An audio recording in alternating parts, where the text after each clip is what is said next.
The morning sky above northern France was a dull, gray sheet of cold light when the strange aircraft appeared. German radar stations along the coast had picked it up first. A single, fast-moving blip descending erratically toward the occupied countryside. Moments later, villagers near Saint-Omer heard the whine of an engine sputtering and cutting out, followed by the dull thud of wheels hitting soft earth. Soldiers from a nearby Luftwaffe garrison raced toward the noise, rifles ready, unsure if they were about to face a downed bomber crew or a lone fighter pilot desperate to destroy his own machine. What they found instead was something they had never seen before. The aircraft sat tilted in a field of wheat, its silver fuselage gleaming through the morning mist. The nose was long and sleek, the canopy perfectly shaped like a drop of glass. The markings were American, the white star and blue circle unmistakable, yet there was no pilot in sight. The cockpit was open, the seat harness dangling, and a trail of footprints led toward the woods beyond the field. Unteroffizier Karl Dietz, one of the first on the scene, approached the machine cautiously. He had flown in training before being reassigned to ground duty, and even with his limited knowledge, he could tell this was no ordinary Allied fighter. "Mein Gott," he muttered, running a hand along the polished wing. "It looks alive." By noon, the field was swarming with Luftwaffe personnel, mechanics, and intelligence officers. A captured Mustang, that was what the Americans called it, was a prize beyond measure. The Allies had been using them in increasing numbers, escorting their bombers deeper into German territory.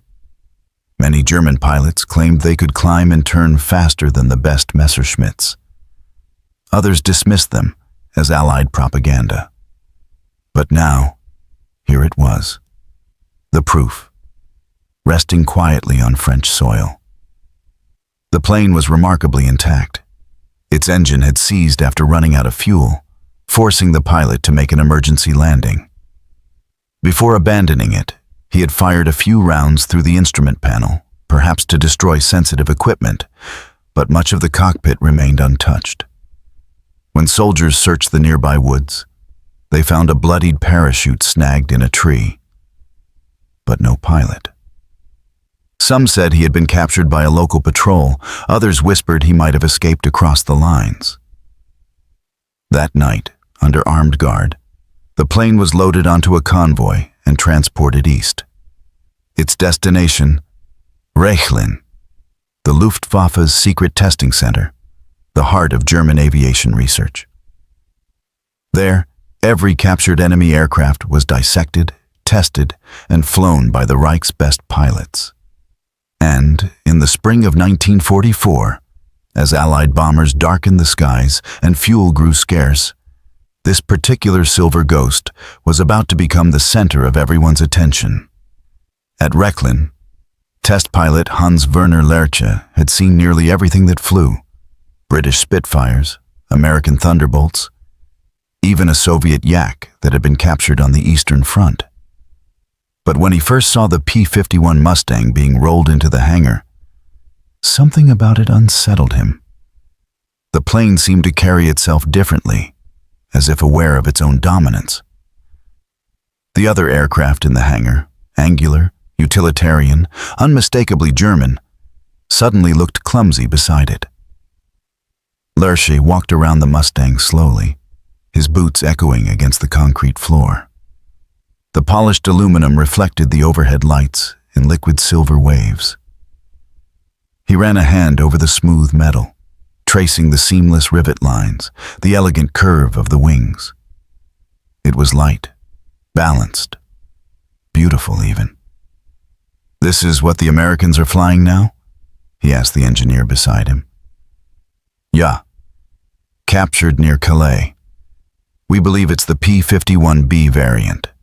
It uses a British Rolls-Royce Merlin engine, built under license by the Americans." Lerche raised an eyebrow. "A British engine in an American plane? That's unusual." The engineer shrugged. "Perhaps that's why it works?" A small group of officers stood nearby, whispering over a clipboard. They looked both excited and uneasy. The Luftwaffe was under pressure from the highest command. Göring himself had demanded results. The Allied bombing raids had become relentless, and every attempt to intercept them cost more German pilots than the day before. The idea that the Americans had a machine capable of outrunning and outlasting even the newest FW-190s was unthinkable. Lerche lit a cigarette, watching the thin stream of smoke curl up toward the ceiling. "So, they want me to fly it," he said quietly. The engineer nodded. "Tomorrow morning." Göring's orders. Outside, the roar of engines filled the air as other test flights took off into the fading light. Germany was still fighting, still testing, still hoping.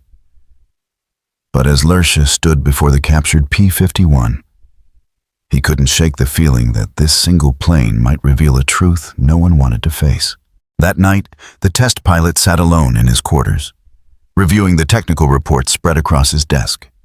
The P-51's range was nearly double that of the Messerschmitt Bf 109. Its service ceiling was higher, its climb rate astonishing.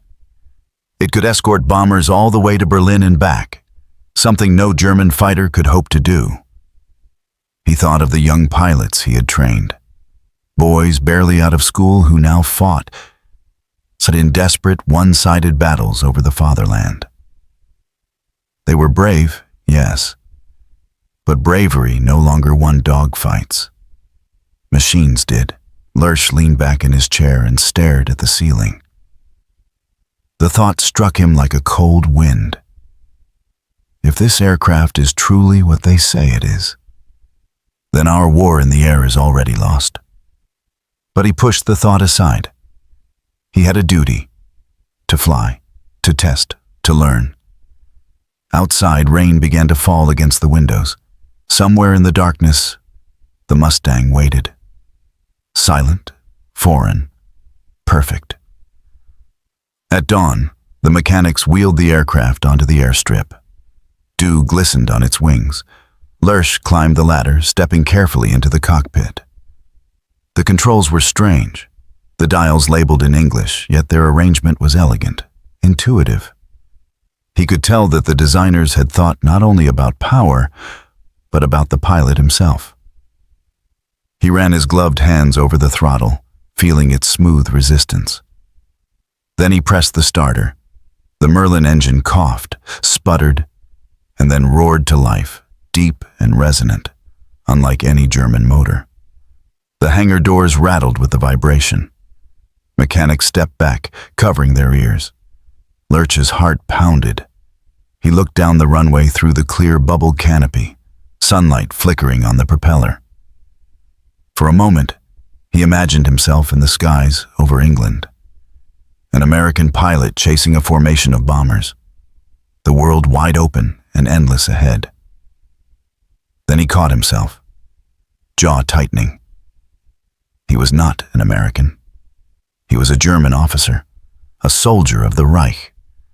And yet, as the P-51 began to roll forward, smooth and eager beneath him, a quiet, unnerving thought took hold, that the enemy might have already built the future. The Mustang lifted gracefully into the morning sky, its silver wings cutting through the clouds.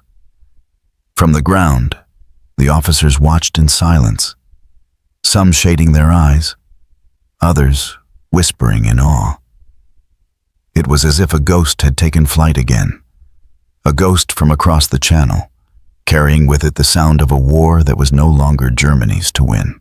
The rain had stopped by dawn, leaving the air heavy and cool.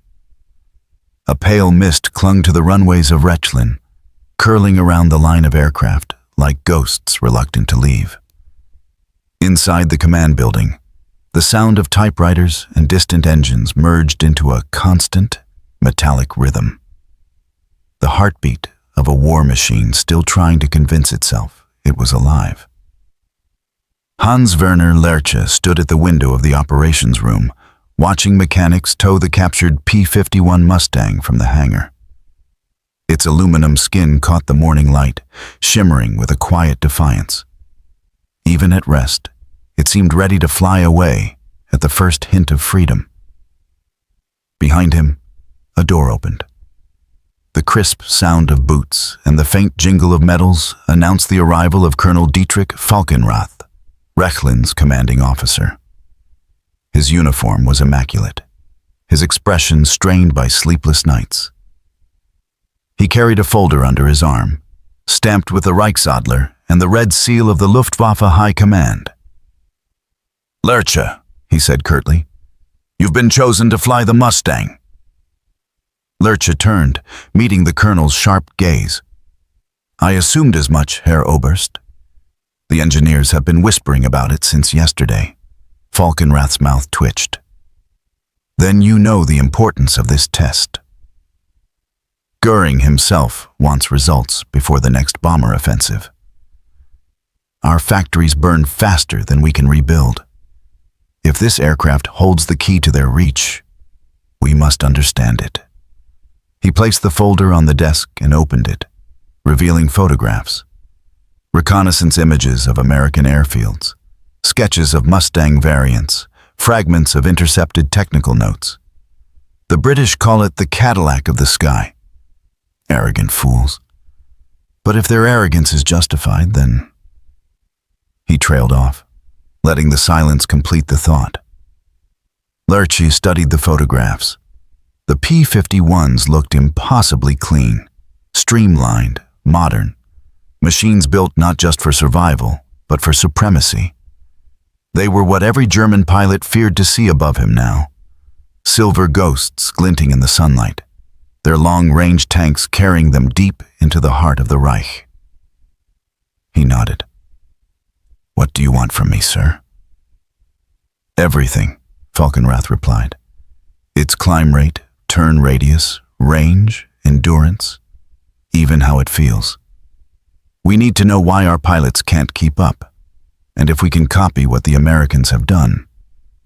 You will write a full report for Goering and Milch. No mistakes, no speculation." Lerche raised an eyebrow. "And if I find that it is superior?" The colonel hesitated, then closed the folder. "Then you'll keep that opinion to yourself." By midday, the rain clouds had thinned, and the Mustang sat ready on the test apron. The mechanics had repainted the American insignia with temporary Luftwaffe markings, black crosses hastily stenciled over the stars. It looked unnatural, like a wolf wearing another's skin. Lerche arrived in his flight suit, helmet under his arm, a small crowd of officers watching from behind the safety rail. Engineers checked gauges and fuel lines, while one of them, a young lieutenant named Kramer, handed Lerche a clipboard. "We've replaced the damaged instrument panel," Kramer reported, "but some of the readings are still in miles and gallons. Be cautious when calculating range." Lerche glanced at the unfamiliar units. "So, I'll be flying half-blind." Kramer gave a nervous laugh. "Half-blind in the best aircraft in the world." The test pilot smiled thinly. "We'll see about that." He climbed into the cockpit, settling into the American seat. Everything felt different. The ergonomics, the angles, the visibility. German cockpits were functional, often cramped and dark. But this was designed for comfort and control. The canopy offered nearly perfect vision, the controls moved smoothly under his gloved hand, and the throttle responded like an extension of his will. When the ground crew cleared the area, he pressed the starter switch. The Merlin engine coughed once, then roared awake. Deep, confident, almost musical. The sound was unlike the sharp snarl of a Daimler-Benz motor. It had a tone of power that didn't strain or scream. "Rechlin Control, this is Test Flight 01, Lerche said into the radio, his German accent thick against the English markings on the dials. "Preparing for takeoff." 01 cleared for takeoff, came the reply. He released the brakes. The Mustang rolled forward effortlessly, accelerating faster than any German fighter he had ever flown. The propeller's blur melted into a silver disk, and the runway began to vanish beneath him. With a gentle pull, the aircraft lifted, climbing like a hawk. At 1,000 meters, he retracted the landing gear and let the Mustang climb higher. The sensation was intoxicating. The smooth power, the responsive controls, the feeling that the aircraft was not being forced to fly, but wanted to. He banked left, then right, testing the roll. The movement was clean, steady, obedient. When he pushed the throttle forward, the acceleration pressed him into his seat. The altimeter climbed. The ground below fell away until the forests and lakes of northern Germany blurred into a green-gray mosaic. "This is remarkable," he muttered into his recorder. No torque fight, no lag in climb. The controls balanced perfectly at high speed. For the next 30 minutes, he put the aircraft through a series of maneuvers. Dives, loops, tight turns. Each time, the Mustang responded flawlessly. Even when he simulated combat speeds, the stability remained uncanny. The plane didn't buck or strain. It sliced through the air as if it were part of it. Finally, he eased back the throttle and leveled out at 6,000 meters. The sky was perfectly clear, the horizon stretching in all directions. He imagined for a moment that he was an American pilot, escorting bombers across the channel, untouchable by flak or fuel limits. A radio crackle broke the illusion. 01, what's your impression? Lerche hesitated. "It's dangerous," he replied. "Not because it's fast, but because it's easy." Any average pilot could be deadly in this machine. Understood. Prepare for descent. He began to glide downward, circling the airfield. As he came into land, the Mustang's wheels touched the ground with barely a bump. The flight crew rushed forward, cheering quietly as the engine wound down. Lerche opened the canopy, the scent of hot oil and metal filling the cool air. Colonel Falkenrath was waiting at the edge of the runway, hands clasped behind his back. "Well?" Lerche removed his helmet, his hair damp with sweat. "It flies like it knows the sky better than we do." The colonel's face tightened. "You mean to say it's superior?" "In every way that matters," Lerche admitted. "Range, maneuverability, control, even comfort. It's built for a war we can no longer fight." Falkenrath exhaled slowly, as if the words had been a physical blow. "Then your report will be carefully worded. You understand me?" Lerche nodded. "Jawohl, Herr Oberst." That evening, as the sun sank behind the hangars, Lerche sat in the mess hall, the sound of distant engines humming through the walls. A few pilots laughed over thin soup and cigarettes, pretending the war still had purpose. But Lerche felt something heavy settle inside him. The realization that the Luftwaffe was no longer chasing victory, only postponing defeat. He looked out the window toward the runway, where the Mustang rested under a tarp. Even covered, it seemed to shine faintly in the dying light, like a vision of the future, one that belonged to the enemy. He raised his coffee cup, to no one in particular, and murmured, "To the end of illusions." Outside, thunder rumbled again on the horizon, echoing over the lake. Tomorrow, more tests would come. Speed trials, combat simulations, reports for generals who still believed in miracles. But Hans-Werner Lerche knew the truth already. The war in the air had shifted, and the Luftwaffe's proud eagles were flying on borrowed time. The hangar smelled of oil, rain, and burnt rubber, the scent of a nation fighting to stay alive. Outside, the cold wind from Lake Müritz whipped against the airfield, rattling the tin walls and carrying the distant roar of testing engines. Inside, under the muted glow of floodlights, the captured P-51 Mustang stood alone, silent and gleaming like some predatory animal at rest. Hans-Werner Lerche paused in the doorway, helmet tucked beneath his arm, and took in the sight. He had flown every kind of aircraft the Reich had to offer. The nimble Bf-109, the rugged FW-190, even prototypes that had barely survived their first flights. Yet nothing about this machine looked familiar. It was foreign in every curve, every line, every polished inch of its body. He took a slow step forward, the echo of his boots swallowed by the cavernous space. The Mustang was smaller than he had imagined, but it carried itself with a confidence that no blueprint could capture. The fuselage shimmered in raw metal.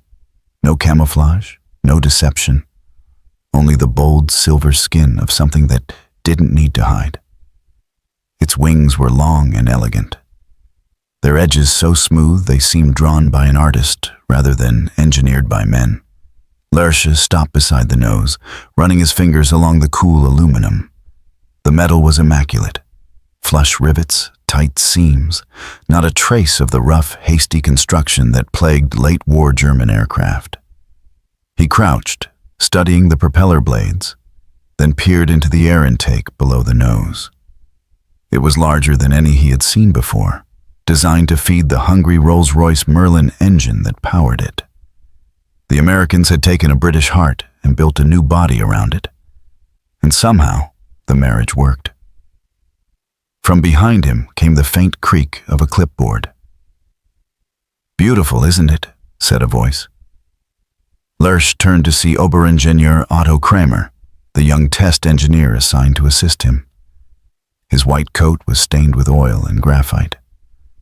"I spent half the night examining it. The tolerances are extraordinary. Their machining is, how do you say, precise to madness." Lerche smiled faintly. "You sound almost jealous." "I am," Kramer admitted. "Look at the craftsmanship. Every joint fits perfectly. Every cable has its place. It's not rushed. It's not built for desperation." Lerche rose, glancing again at the Mustang's sleek shape. "And yet, it was captured. Even perfection bleeds." Kramer nodded but said nothing more. They walked slowly around the aircraft, their breath visible in the chill air. The hangar lights glinted off the wings like moonlight on water. Lerche stopped near the cockpit and climbed the small maintenance ladder, peering inside. The canopy was clear, almost seamless, a bubble of vision that offered a panoramic view of the sky. German canopies, by comparison, were narrow, framed with thick steel bars. Pilots often complained they felt like flying inside a cage. This, however, was open, fluid, freedom molded into glass. He leaned closer, inspecting the instrument panel.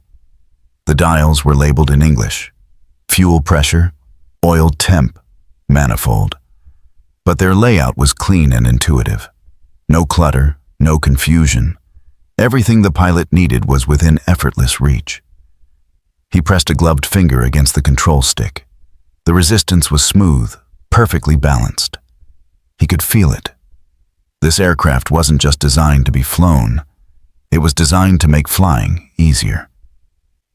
"Whoever sat in this seat," Lerche murmured, "had every advantage." Kramer flipped open his notebook. "We've studied the ergonomics. It's almost human-centered.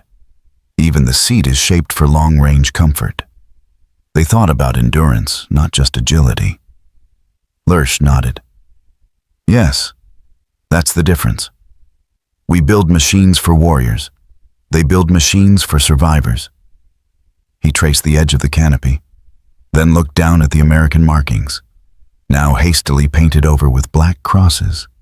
It was strange, seeing the emblem of his enemy beneath the Reich's symbol, as if the two nations were layered on top of each other, each claiming the same metal, the same sky. A group of officers entered the hangar. their coats wet with drizzle.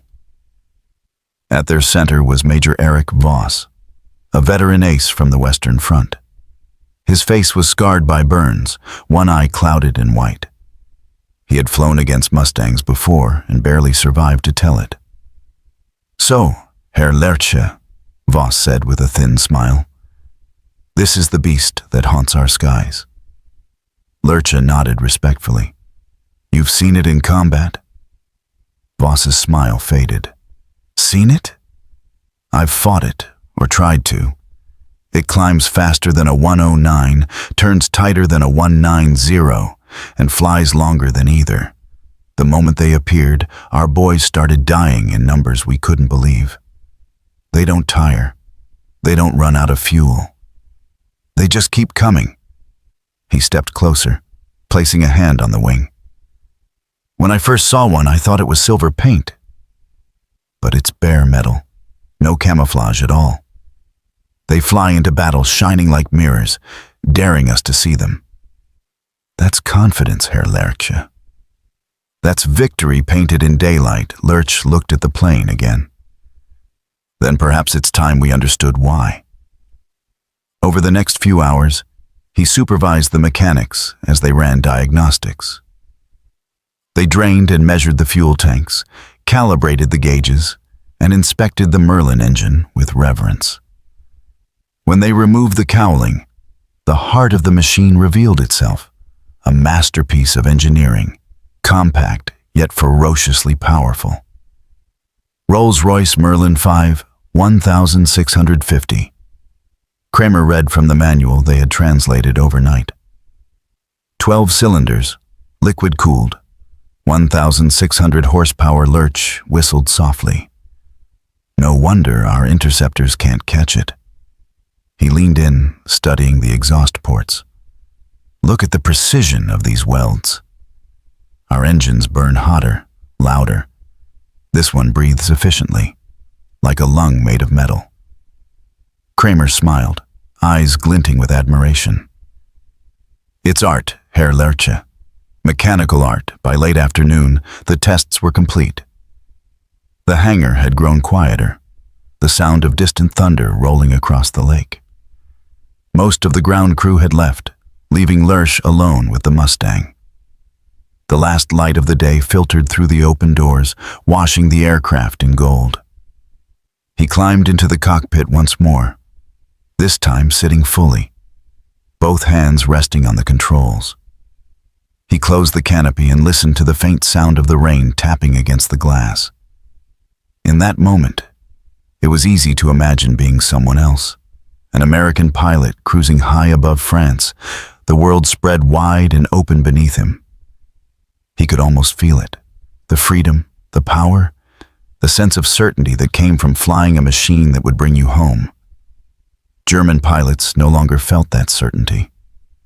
Their skies had grown hostile, filled with bombers that burned cities into ash and Mustangs that hunted them to exhaustion. Lerche sat there, silent, the rain streaking across the canopy like ghostly fingers. For a fleeting moment, he envied the man who had once sat here, whoever he was, wherever he'd gone after parachuting into those French woods. Finally, he opened the canopy and climbed out, his boots echoing on the hangar floor. He looked back one last time. The Mustang stood motionless under the dim lights, half German now, half American, a prize, a warning, and perhaps a prophecy. Kramer's voice echoed from across the hangar. "Herr Lerche, tomorrow's schedule just arrived. The first full flight test is approved." 6 o'clock sharp. Lerche nodded, his eyes still fixed on the plane. "Then tomorrow," he said quietly, "we learn whether ghosts can fly." He walked away, his footsteps fading into the distant rumble of thunder. Behind him, the silver aircraft gleamed in the darkness, a silent promise of both wonder and doom. The dawn came shrouded in mist, the kind that clings to the ground and blurs the line between earth and sky. The air at Rechlin was cool and still, The kind of silence that only existed before a test flight. The quiet before machines tore open the air with thunder. Mechanics moved like ghosts between hangars, their breath visible, their faces pale with anticipation. In the middle of the airfield stood the P-51 Mustang. The Allied markings had been stripped away, replaced by hastily painted black crosses that still looked wrong against its silver skin.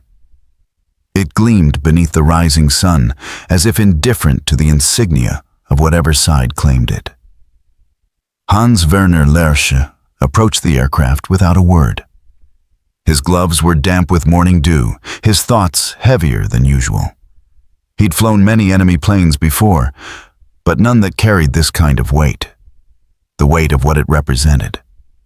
He climbed the ladder and paused at the cockpit rim, staring down at the seat that had once cradled an American pilot. Somewhere, that man might still be alive, perhaps even flying another Mustang across the channel, unaware that his captured machine now waited in the heart of Germany, ready to reveal its secrets. "Ready when you are, Herr Lerche," called Oberingenieur Kramer from the tarmac, clipboard in hand. "We've filled both wing tanks and checked the coolant system." "She's purring like a cat." Lerche gave a faint smile. "A cat with claws, I hope." The engineer grinned nervously. "More like a lion." He settled into the cockpit. The leather seat was surprisingly comfortable, molded to fit the human body rather than the rigid efficiency of German design. He fastened the harness and took a slow breath. Around him, the dials and switches gleamed with foreign precision, a new language written in numbers and metal. He ran through the startup checklist, murmuring to himself. Fuel, mixture rich, magnetos, primer. When he pressed the starter, the Merlin engine coughed once, then came alive with a deep, resonant growl. The hangar walls trembled. Mechanics stepped back as the propeller blurred into motion, the roar echoing across the airfield. Lerche felt it immediately, the vibration of raw, disciplined power. Not the sharp whine of a Daimler-Benz, but a steady, confident hum that filled the cockpit like a living heartbeat.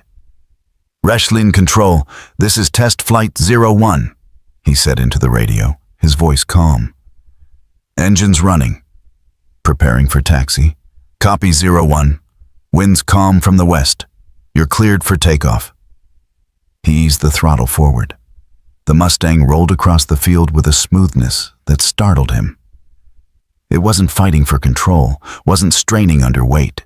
It moved like it was gliding already. As the runway stretched before him, Lerche pushed the throttle to takeoff power. The acceleration slammed him back into the seat. The silver nose lifted, and then suddenly, the world fell away beneath him. The Mustang was airborne. The first few seconds were pure awe. The aircraft climbed effortlessly, slicing through the mist like a blade through silk. The altimeter spun rapidly, 1,000 meters, then 2, then 3. Lerche barely needed to touch the controls. It responded to his smallest movements, the air itself seeming to carry it upward. He leveled off and opened the throttle further. The sound of the Merlin engine deepened into a smooth, commanding roar. The wind screamed past the canopy, the horizon widening around him. Below, the forests and lakes of northern Germany unfurled in a patchwork of green and silver. "Rechlin Control, this is 01, he radioed, voice steady. "Altitude 5,000 meters, aircraft handling exceptionally well. Copy 01. Proceed with maneuvering tests." Lerche smiled faintly. He banked left. The aircraft responded instantly, rolling cleanly with almost no loss of altitude. He banked right.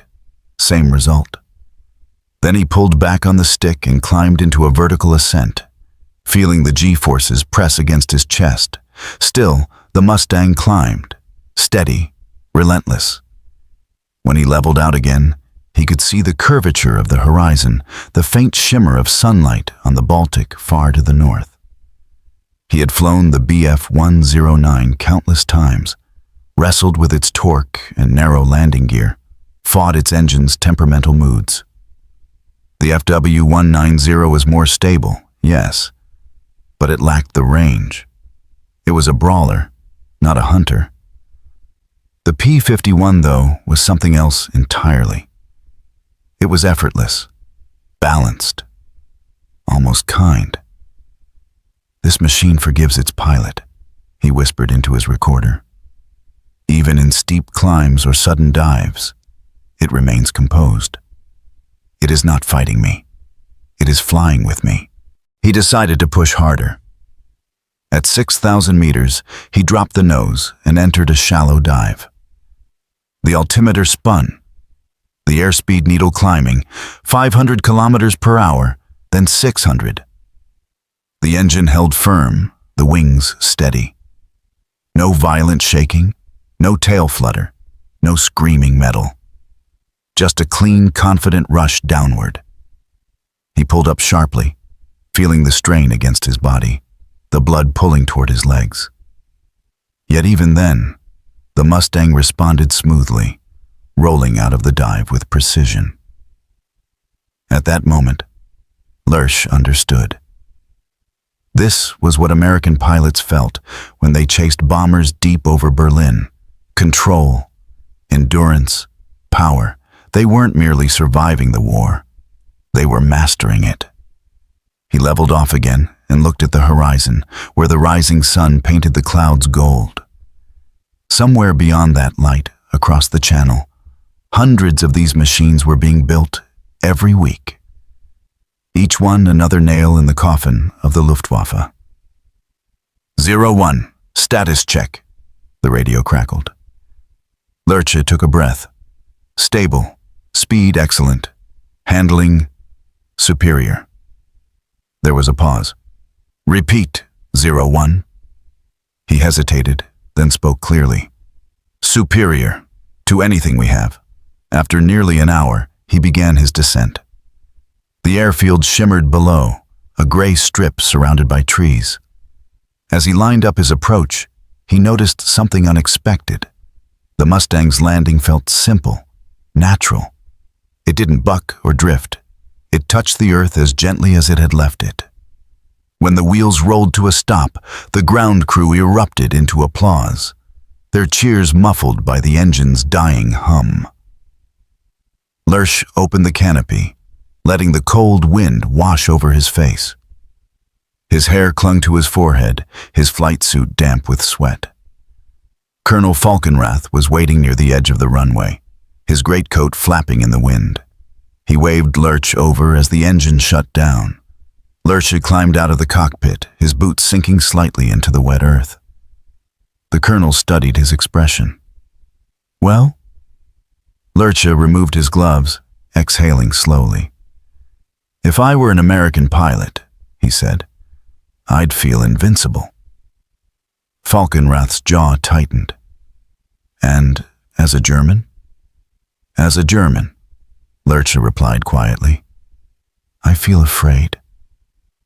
The colonel's eyes flicked to the Mustang, gleaming under the rising sun.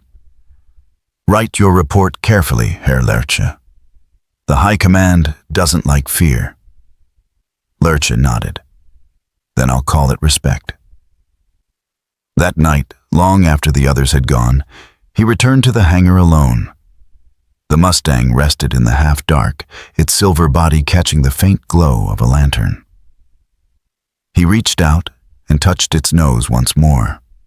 It was warm, still breathing faintly from the day's flight. He realized then that he had not merely tested a foreign aircraft. He had seen the future of warfare, and it did not belong to Germany. He stood there for a long time, listening to the ticking of the cooling engine. Outside, the wind howled softly across the lake, and somewhere in the distance, another aircraft lifted into the night. But none of them, he knew, would ever fly like this one. The morning broke with a restless wind sweeping across the Rechlin airfield. Clouds rolled low over the horizon like the slow march of an army, and in the hangars, Tension hummed like an electric current. Today would not be another data collection flight or engine calibration. Today, Hans-Werner Lerche was going to pit the captured Mustang against the pride of the Luftwaffe itself. He arrived at the flight line with a flask of bitter coffee in one hand and his flight gloves in the other. The mechanics saluted him out of habit, but their faces betrayed uncertainty. They had all heard rumors of today's exercise, that the High Command had ordered mock combat between the American P-51 and Germany's best fighters, the Messerschmitt Bf-109 and the Focke-Wulf FW-190. To the generals in Berlin, it was a test of comparison. To the pilots, it was something far more personal, a reckoning. At the edge of the runway stood 3 aircraft gleaming in the cold light. The 109 with its narrow stance and predatory nose, the rugged 190 with its broad wings, and beside them, the captured Mustang, sleek, foreign, and almost too beautiful to be a weapon. "Morning, Lerche," called Hauptmann Dietrich, one of the Luftwaffe's most seasoned test pilots, as he adjusted his goggles. "Ready to see how your American toy handles against real German craftsmanship?" Lerche smiled faintly. "If it's a toy, let's see whose breaks first." Dietrich laughed, slapping him on the shoulder.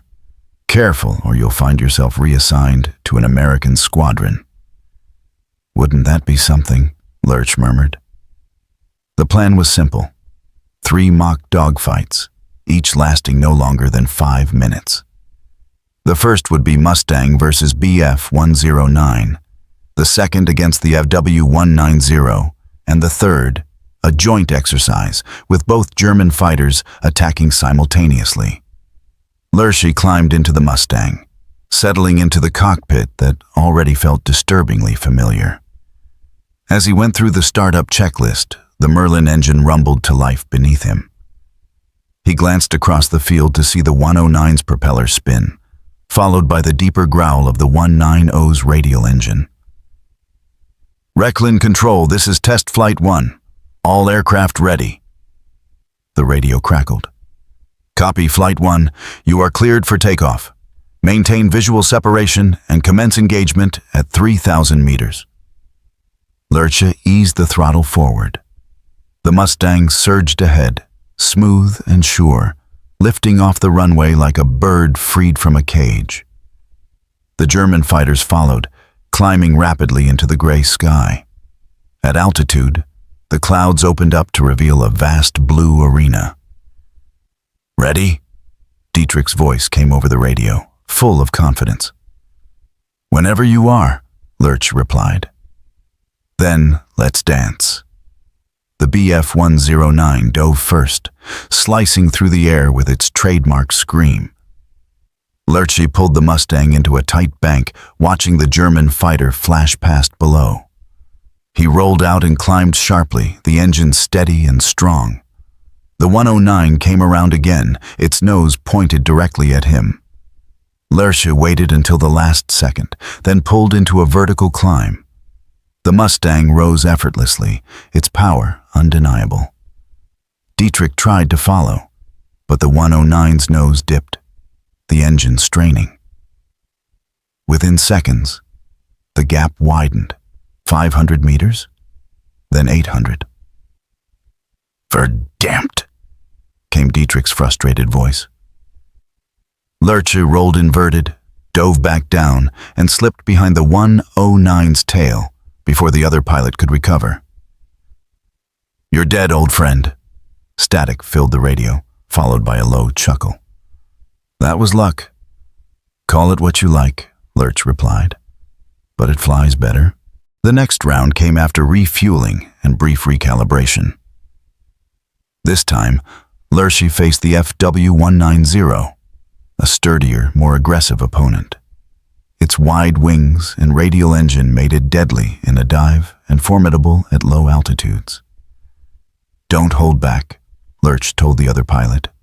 "I never do." The signal flare rose from the ground, and instantly, the 190 charged forward. Its speed in level flight was impressive, and Lerche found himself straining to keep the Mustang positioned advantageously. The German aircraft dove, looped, and climbed with startling agility. For the first time that morning, Lerche felt sweat bead beneath his goggles. But then, he remembered what had struck him most about the Mustang: its grace in high-speed turns. He tightened his radius, pulling into a wide arc that the 190 couldn't match without bleeding altitude. Within seconds, the tables turned. The FW-190 lost its lift, dropping lower as Lerche's Mustang circled above, poised and steady. He simulated a burst of gunfire. Tack, tack, tack, and the radio went silent.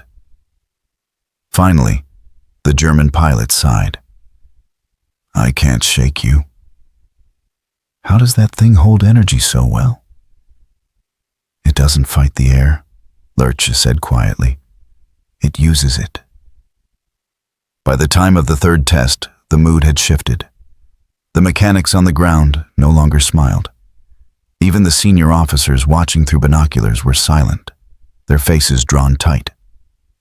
This final engagement would see both German fighters working together against the Mustang. The odds were stacked. Lerche knew it. But something inside him burned with a strange mix of curiosity and dread, a need to know just how deep Germany's disadvantage truly went. "All right," he said over the radio. 2 against 1. Make it count." "Don't worry," Dietrich replied. "We will." They attacked in unison, the 109 diving from above, while the 190 swung low to cut off Lerche's escape. He threw the Mustang into a rolling climb, engines screaming. The sky became a blur of clouds, metal, and vapor trails. The Germans coordinated well, their movements tight and practiced. But the Mustang was faster, lighter on the stick. Lerche banked hard, dove between the two, then pulled a vertical spiral that left both fighters chasing contrails instead of aircraft. He rolled out behind the 109 again, simulated a kill, and then, impossibly, slipped under the 190's belly to take its tail as well. The radio crackled with disbelief. How did you—" "It's not me," Lerche said through heavy breathing. "It's the machine." When they landed, no one spoke. The engines cooled with metallic ticking sounds, the only noise on the airfield. Dietrich pulled off his helmet, sweat streaking his temples. He approached Lerche with a hollow look. "You know what this means," he said. Lerche nodded. "It means we're flying relics." Behind them, Colonel Falkenrath approached, his coat whipping in the wind. His face was unreadable. "The results?" Lerche handed over his clipboard, his tone flat. "The Mustang outperforms both aircraft in nearly every parameter. Range, stability, control, climb rate. It's a generation ahead." The colonel's eyes narrowed. "That report will not leave this base without my authorization." "Understood." "But you will file it honestly," Falkenrath said after a pause. "History will judge us harshly enough without our lies." Lerche met his gaze. "I already have." That evening, alone in the hangar, he stood before the Mustang once more. The sun was setting, painting the silver fuselage in molten gold. Around him, the airfield lay quiet, its silence heavy with unspoken truth. For the first time in his life, Hans-Werner Lerche felt the weight of inevitability, not just of defeat, but of change. The Luftwaffe, the Reich, the empire of steel and arrogance he had served so faithfully, all of it would crumble beneath machines like this, built by hands that valued ingenuity over ideology. He touched the cool metal of the wing, whispering almost to himself, truth has no flag. Outside, the wind carried the faint echo of distant engines, American bombers perhaps, or the ghosts of the future roaring closer. And Lerche knew, deep down, that he had just flown the proof of Germany's undoing. The winter sky above northern Germany was a dull gray canvas, smeared with smoke and the faint echoes of distant thunder, not from storms, but from engines. The ground trembled softly, as if the earth itself feared what was coming. For Hans-Werner Lerche, stationed once again at Rechlin, the sound had become unmistakable. The deep, steady hum of Allied bombers and the sharper, slicing tone of the Mustangs that guarded them like falcons. He stood outside the test hangar that morning, collar pulled up against the cold, his eyes tracing contrails that glistened like pale scars across the heavens. They stretched endlessly east to west, a sign of the growing Allied reach. The days when German skies belonged to the Luftwaffe were gone. "Another raid?" asked Oberleutnant Weiss, stepping out beside him, cigarette dangling between two gloved fingers.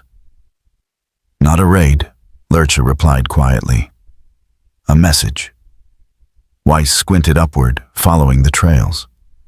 "They've grown bold. Straight over Magdeburg, some say. Even Leipzig last week. Unthinkable once." "They don't even need to think about it now," Lerche said. "The Mustangs make sure of that." Inside the command building, a heavy silence gripped the operations room. The walls were lined with maps dotted with colored pins.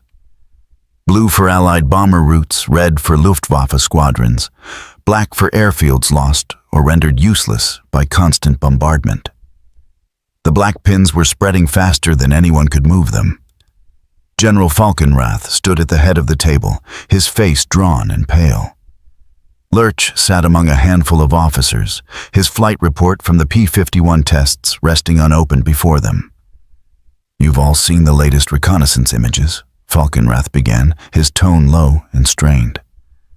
"Schweinfurt, Kassel, and Bremen all hit again this week.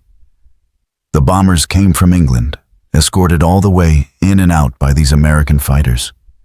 Not a single one turned back for fuel. Not a single escort lost." He gestured toward the wall map, his finger tracing a path deep into German territory. "This was our advantage once. Distance. They've erased it." No one spoke. The only sound was the ticking of the wall clock and the distant hum of generators. Falkenrath finally turned to Lerche. "Your report confirms what we feared." Lerche hesitated. There was no satisfaction in being right, only the slow ache of inevitability. The Mustang isn't just faster or more stable. It can fight at altitude, at range, and return home without a scratch. Our fighters can't match it without running out of fuel halfway to the target. We're bleeding men before we even reach the bombers. An older colonel across the table slammed his fist down. "We'll adapt. The Me-262 will change everything once production begins." Lerche met his glare steadily. "Perhaps. But that jet needs airfields, mechanics, fuel, all of which are disappearing under those contrails you see outside." The colonel looked away, muttering under his breath. "Defeatist nonsense." But Falkenrath said nothing. He only nodded grimly, his eyes fixed on the horizon beyond the frosted windows. By midday, the rumble of distant engines grew louder. The sirens wailed, cutting through the frigid air. Everyone at Rechlin knew the drill. Shelters, blackout, stand by. But this time, Lerche didn't move. He stepped outside, watching the sky fill with black dots. B-17s, hundreds of them, moving in perfect formation. They seemed untouchable, almost serene, like migrating birds that no storm could scatter. Around them darted the smaller, glinting forms of P-51s. the same model he had flown, now escorting death across his homeland. Flak guns began to thunder, their shells bursting in dark puffs among the bombers. A few broke formation, leaving trails of smoke. But for every one hit, 10 more pressed forward. The rhythm of the flak was steady, desperate, and futile. Lerche's heart pounded. He could almost feel the vibration of those engines through the soles of his boots. He knew exactly how it felt to sit inside one of those Mustangs, to feel its power, its steadiness. And he knew that no German pilot in a 109 or 190 stood a chance against that kind of machine. He turned as Weiss ran up behind him, helmet under his arm. "We're scrambled. 2 109s and a 109 to intercept." "Don't," Lerche said sharply. "You'll never reach them." Weiss frowned. "Orders are orders. We can't sit here while they bomb our factories." Lerche stepped closer. "Listen to me. It's suicide. You'll be spotted before you're even close. They'll swarm you." Weiss gave a weary grin. "Then I'll try to take one with me." He hesitated for a moment, then added, "You've flown their machine. Tell me, what's it like?"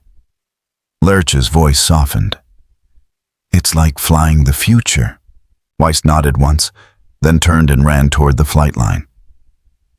The engines roared to life moments later, and Lerche watched them rise into the gray sky, 3 black crosses against a wall of silver light.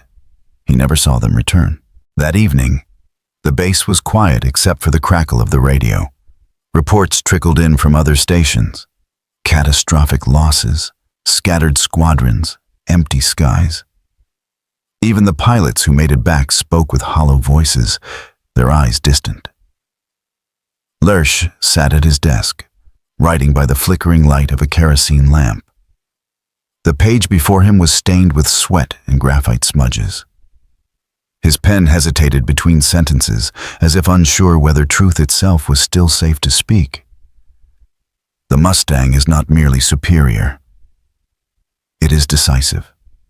Its range extends the reach of the enemy's bombers beyond any defense we can mount. Each day it flies, the Luftwaffe dies a little more. He paused, then added one final line beneath it. The shadow now belongs to them. He set the pen down and leaned back, rubbing his eyes. The lamp sputtered. Outside, the wind howled through the hangar doors like a mournful choir. Somewhere in the distance, the faint boom of another explosion rolled across the flat countryside. Later that night, Lerche walked to the airfield. Snow had begun to fall, gentle, almost peaceful, coating the Mustang's resting place in a thin white layer. The captured plane stood silent under a canvas tarp, its polished skin dull in the dim light. He brushed a hand across the wing, the metal cold beneath his fingertips. "You were never meant for this soil," he whispered. He thought of Weiss, of Dietrich, of the young men now scattered in the snow across the fields of Lower Saxony. All brilliant, all brave, all outmatched by a machine born from a nation with more fuel, more factories, more sky. Behind him, the faint echo of music drifted from the barracks. A gramophone playing a broken waltz, its melody fragile and distant. It mingled with the hum of faraway engines that never seemed to fade anymore. Lerche turned his gaze upward once more. The sky was full of faint, glowing trails. The ghosts of bombers, of Mustangs, of everything Germany had lost but refused to admit. He whispered to the darkness, not in bitterness, but in resignation. "We were the eagles once." The snow kept falling, soft and unending, blanketing the runway in silence as the fires burned beyond the horizon. And above it all, the shadows of the Mustang wings stretched endlessly across the Reich, a reminder that the war in the air had already been decided. The winter sun struggled weakly through the clouds over Rechlin, its pale light falling across a landscape of ruin and resignation. The once bustling airfield now felt like a graveyard of wings. Wrecked fuselages and half-dismantled fighters lined the tarmac, their engines gutted for spare parts.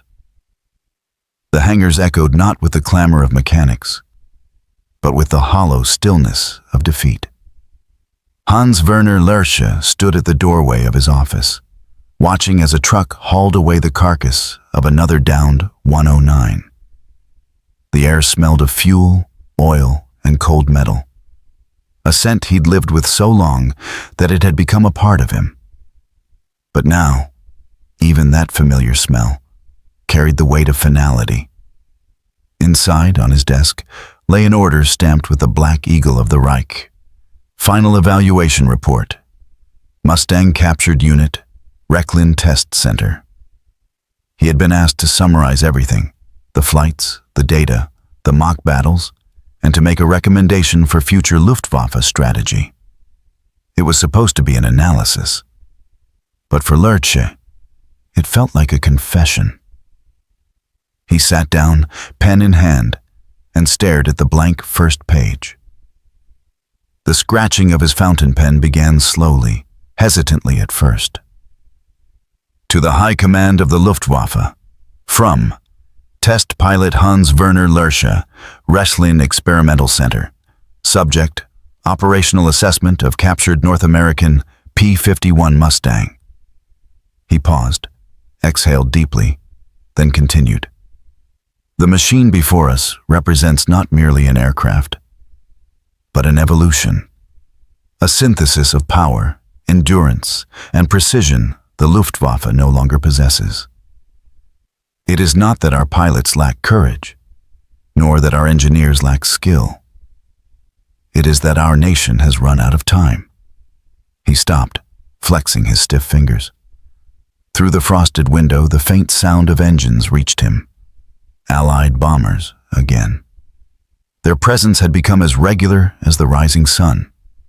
Each drone across the horizon was a reminder of the sky that no longer belonged to them. A knock at the door interrupted his writing. "Come in," Lerche called, setting his pen aside. It was Colonel Falkenrath. His uniform was immaculate as always, but his face was older now, the deep lines of fatigue drawn sharper each week. He carried a file under his arm, his gloves tucked neatly into his belt. "Still writing your report, Hans?" Lerche nodded, trying to find the right words. Falkenrath closed the door behind him. "Make sure they are the right words." The ministry wants optimism. They expect a statement of possibilities, not resignation. Lerche gave a dry smile. Possibilities? Against a machine that can fly from England to Berlin and back with fuel to spare? Against pilots who outnumber ours 5-1? What possibilities do you suggest I invent, Colonel? The older man's jaw tightened. You think I don't see it? Every day, I watch the sky darken with their bombers. I know what it means. But Berlin does not want truth. It wants hope. Lerche stood, his voice quiet but unyielding. Then they will receive neither from me.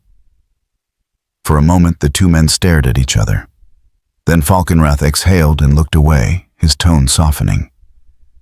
You remind me of Galland, too honest for his own good. He turned toward the window, watching the sky. Do you know, I once believed our pilots would never be defeated? Not by anyone.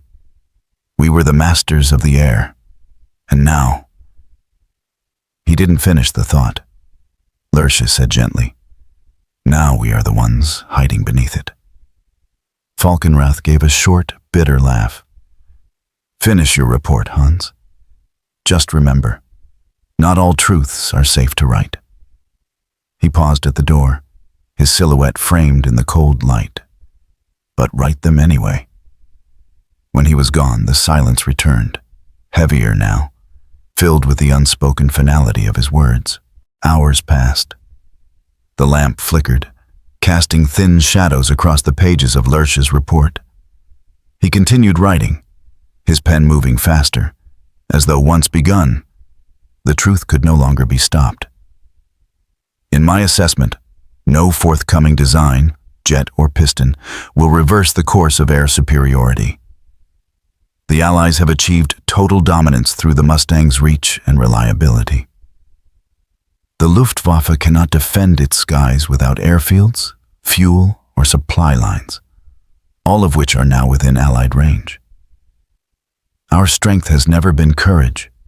It was control. That control has vanished. He paused, then turned the page.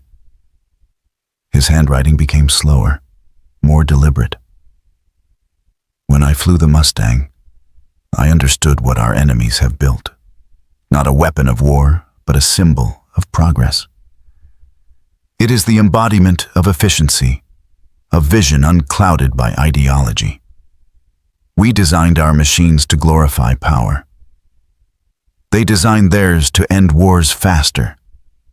He leaned back, staring at the words. Each sentence felt like a betrayal, yet he knew it was the only honest record he could leave behind. A sudden explosion shook the glass panes, rattling the ink bottle on his desk. He rushed to the window. In the distance, columns of smoke rose where a train depot once stood. The bombers had found their mark again. He watched for a long moment, his reflection faint in the glass, the face of a man who had once believed in invincibility.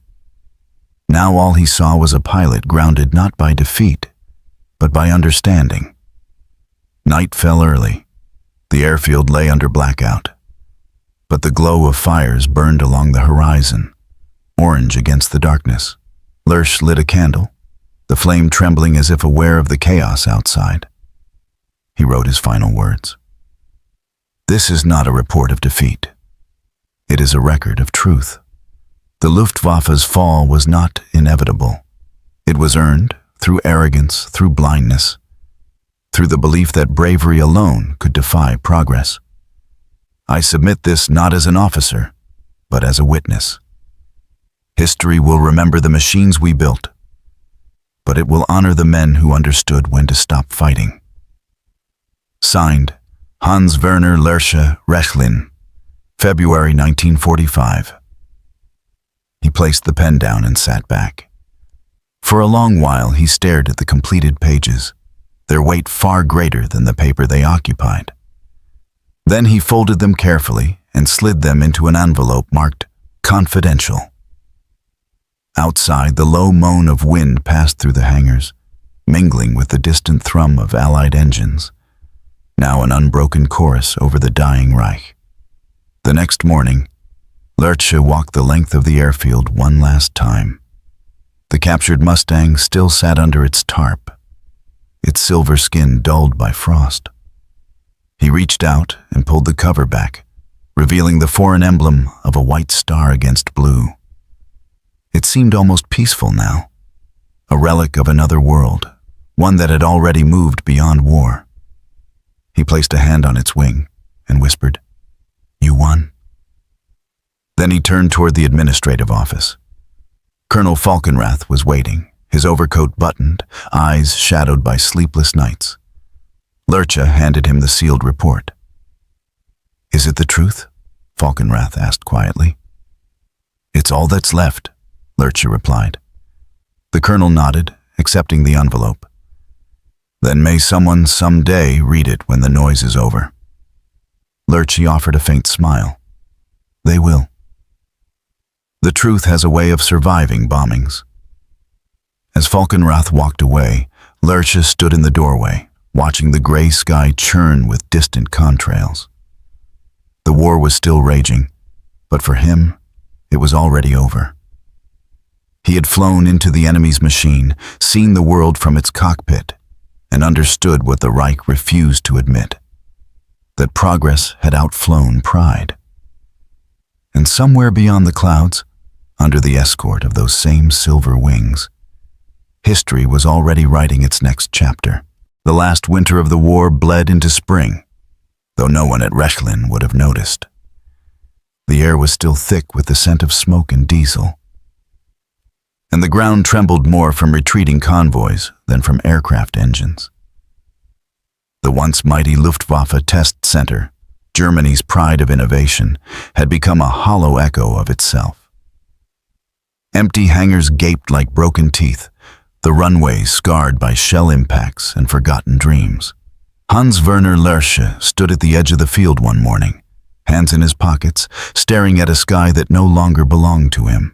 Overhead, the horizon was lined with contrails, thick white ribbons stretching from west to east, marking the flight paths of Allied bombers and their escorts. The hum of distant engines had become constant, a kind of mechanical heartbeat of the new world rising over the ruins of the old. He closed his eyes, and in that sound he could almost hear the echo of another time, of laughter, of confident briefings, of young pilots who once believed the Reich's eagle would never fall. But the skies told a different story now. Behind him, the doors of the hangar creaked open. Colonel Falkenrath emerged, his once crisp uniform faded and wrinkled, a cigarette trembling in his fingers. "They're saying the Americans are only 100 kilometers away," Falkenrath said quietly, his eyes fixed on the horizon. "Berlin is burning." Lerche nodded, though he didn't look up. It was burning long before the bombs reached it. The colonel took a long drag, exhaled smoke that the wind carried toward the empty airstrip. "They're giving orders to destroy the remaining aircraft. Nothing must fall into enemy hands." Lerche turned to face him. "And yet everything already has." Falkenrath gave a tired smile. "I thought you'd say that." He hesitated, then added, "They want you to leave Rechlin tonight. Head south before the lines close." "I'll stay," Lerche said simply. "There's nothing left to run from." The colonel studied him for a long moment, then reached into his coat and withdrew a small brown envelope. "Your report." "I never sent it to Berlin. I thought you should have it." Lerche accepted it without a word. The paper was worn at the edges, stained with the marks of travel. "It doesn't matter anymore," he murmured. "Maybe not to them," Falkenrath replied.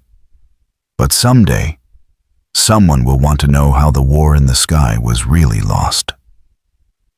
Not through cowardice, not through betrayal, through time." He dropped the cigarette, crushed it under his boot, and turned back toward the hangar. "They're dismantling the fuel pumps first," he said over his shoulder. "If you want to fly again, do it today." Lerche didn't answer. He didn't need to. By noon, the airfield had fallen into chaos. Trucks loaded with spare parts rattled toward the south, while mechanics burned papers in steel barrels. The smell of smoke mingled with the sound of distant artillery. Every few minutes, someone would stop working and glance toward the horizon, as though expecting the Allied columns to appear at any moment. Lerche moved quietly through it all, heading for the small hangar at the edge of the base, the one where the captured Mustang still rested beneath its tarp. He pulled the canvas back slowly, revealing the aircraft's polished skin beneath a thin coat of dust. The white star on its fuselage gleamed faintly in the dim light, untouched by the war around it. He ran a hand along its wing. "You survived us all," he whispered. For a moment he simply stood there, letting the memories come. The first flight, the shock of its power, the way it seemed to glide effortlessly through the air. The Mustang had shown him something no German plane ever had: the future. And now that future was here, roaring over the ruins of his homeland. He climbed into the cockpit one last time. The seat was cold, the controls familiar beneath his gloves. The switch labels were still in English, the gauges still reading in miles per hour and gallons. He adjusted the throttle, felt the smooth resistance, and for a fleeting instant, he imagined lifting off again, rising above the smoke, the ruins, the endless war.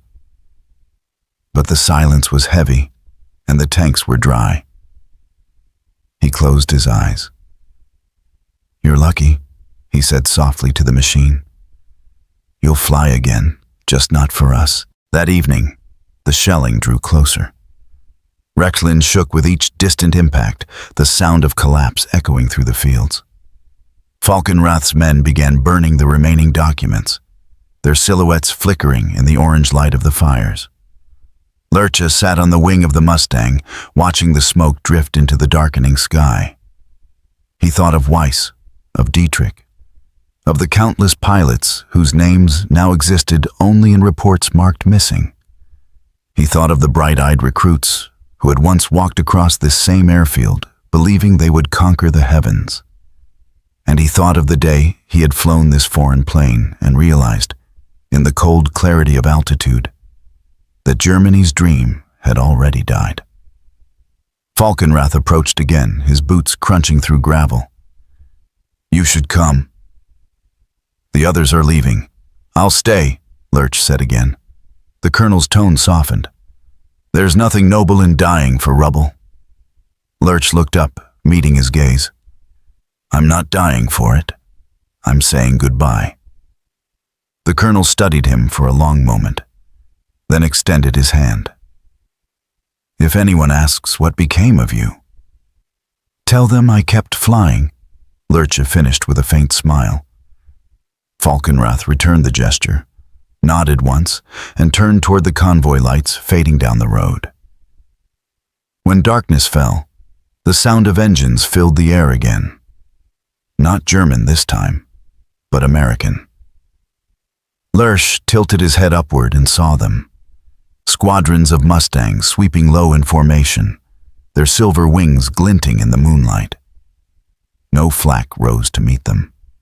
No fighters scrambled to challenge them. They passed silently overhead, ghosts in the twilight. For a moment, Lerche imagined he was among them, soaring through the stars, weightless, free from the burden of borders and insignias. He remembered the feel of the Mustang's stick in his hand, the hum of its engine, the endless horizon opening before him. It had been more than a flight test. It had been a glimpse of what humanity could build when it looked beyond conquest. As the planes faded into the night, he reached into his coat and withdrew the envelope Falkenrath had returned to him. He tore it open and let the pages scatter into the wind, each sheet swirling like pale feathers against the firelit sky. His words, his confession, belonged to history now. The following morning, Allied troops rolled through Rechlin without resistance. They found the airfield deserted, except for a few abandoned vehicles and a single aircraft sitting intact under the rising sun.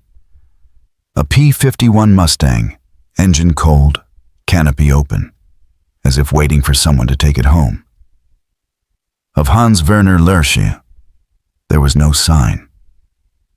Some said he fled south with the retreating officers.